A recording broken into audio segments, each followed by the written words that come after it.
एबमैक द्वारा आयोजित meet at Agra का शुभारंभ 7 अक्टूबर को सिंगना गांव के ट्रेड सेंटर में मुख्य अतिथि बतौर विधि एवं कानून मंत्री सांसद एसपी सिंह बघेल, उच्च शिक्षा मंत्री योगेंद्र उपाध्याय और एबमैक समिति ने दीप जलाकर किया। 14वें meet at Agra footwear trade Mahakumbh के मुख्य अतिथि कॉमर्स एंड इंडस्ट्री केंद्रीय मंत्री भारत सरकार पीयूष गोयल कार्यक्रम में वर्चुअल शामिल हुए। मीट एट आगरा में देश विदेश के जूता व्यापार से जुड़े व्यापारियों ने अपने उत्पाद की स्टॉल लगाकर गुणवत्ता का प्रदर्शन किया। सांसद प्रोफेसर एसपी सिंह बघेल ने जूता व्यापार को पीआईएल से जोड़ने की पैरवी कर कहा कि देश के विकास का रास्ता लघु उद्योग और जूता व्यापार से होकर जाता है। एबमैक के अध्यक्ष पूरन डावर ने meet at Agra shoe fair के उद्देश्य की जानकारी देते हुए कहा कि आगरा को दुनिया में शू कैपिटल बनाने की ओर कदम बढ़ाए जाएंगे। केंद्रीय मंत्री भारत सरकार पीयूष गोयल ने वर्चुअल शामिल होकर आगरा के जूता व्यापार के विकास के लिए भारत सरकार द्वारा लागू योजनाओं का लाभ अधिक से अधिक पहुंचाने का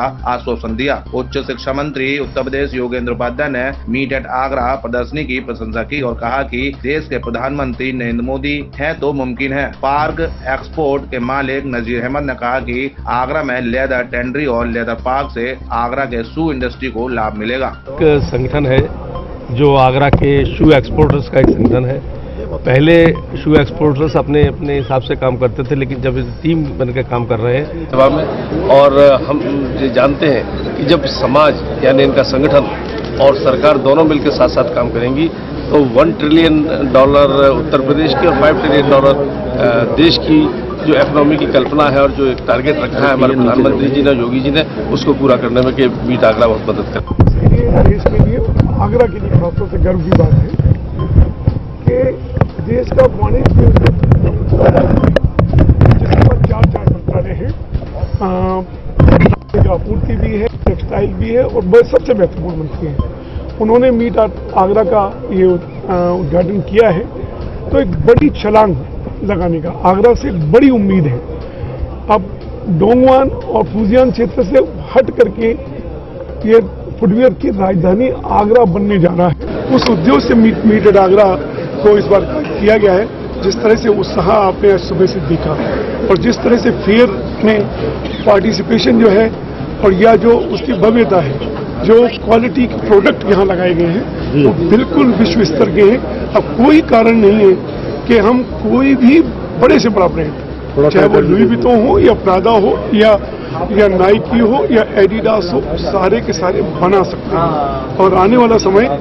भारत का है और बड़ी तेजी से फुटवेयर क्षेत्र में भी नए स्टार्टअप्स जिस तरीके से देखा जाता है और स्किल डेवलपमेंट की देखें, पीयूष जी ने जोर दिया कि गुणवत्ता पर, स्किल डेवलपमेंट पर जोर दिया और सरकार का कंधा से कंधा मिलाकर के चलने का वचन दिया है। और ये सिर्फ राजनीतिक वचन नहीं है, हम देख रहे हैं कि सरकार काफी सजग है लगातार उद्योगों के बढ़ाने के लिए। और जो संकल्प लिए गए, जिस तरह से भारत का परसेप्शन इन दिनों में बदला है, जिस तरह से make in India, startup India, stand up India, digital India, skill India, reskill India, upskill India, जिस तरह से लगातार ये नारे तक सीमित नहीं रहेगी। ये आने वाले समय में निश्चित रूप से कि भारत को एक बड़ी छलांग देनी है। देखिए, आप लोग यहाँ पे प्रोग्राम के शुरू से यहाँ पे आप लोगों ने देखा कि हम लोगों की जो मंशा है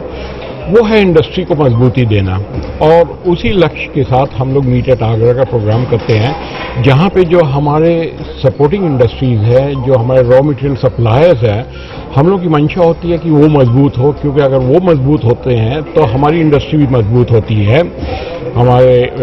यहाँ पे जो वीआईपी मंत्री जी थे, जो हमारे सेंट्रल मिनिस्टर थे, उनका भी यही मानना है कि भाई आगे हम लोगों के पास पोटेंशियल बहुत है, हम लोगों के पास काबिलियत है, हम लोगों के पास टैलेंट है, हम लोगों के पास रॉ मटेरियल है, हमारे पास वर्कफोर्स है। तो हम लोग अगर इसको एक अच्छे टीम की तरह अगर काम करते हैं तो हमारे हिंदुस्तान का जो निर्यात है वो 2 गुना नहीं, 4 गुना नहीं, इवन 10 गुना तक बढ़ सकता है, जो हमारे मुल्क के लिए एक बड़ी अच्छी बात है, क्योंकि हम लोगों ने अपने मुल्क को ऊंचाइयों पे ले जाना है। और प्रधानमंत्री जी की भी यही मंशा है और सभी हिंदुस्तानियों की भी यही मंशा होती है कि भारत आगे रहे और हर क्षेत्र में आगे रहे। उद्योग में हम लोगों की भी यही कोशिश है कि हम लोग अपने मुल्क को आगे बढ़ाएं और नाम रोशन करें, और इसी उद्देश्य से हम लोग यहाँ पे सब इकट्ठे होते हैं। देखिए, कोई भी अगर लेदर पार्क हो, या कि उसका नाम है कोई भी इंडस्ट्री अगर गवर्नमेंट करती है तो वहाँ तो निश्चित आगरे वालों को तो फायदा होगा ही होगा, क्योंकि जॉब क्रिएशन होती है, लोगों को एम्प्लॉयमेंट मिलती है, शहर का नाम होता है, शहर डेवलप होता है। तो मैं कहूँगा कि हर लिहाज से ना आगरे वालों को तो फायदा होगा। तो इसीलिए हम लोग की कोशिश रहती है कि भाई आगरे का नाम हम लोग और ऊंचाई पे ले जाए और ताजमहल हम लोग के लिए एक काउंटर प्रोडक्टिव ना हो करके ताजमहल के साथ साथ हम लोग जूते की इंडस्ट्री का भी नाम रोशन करें।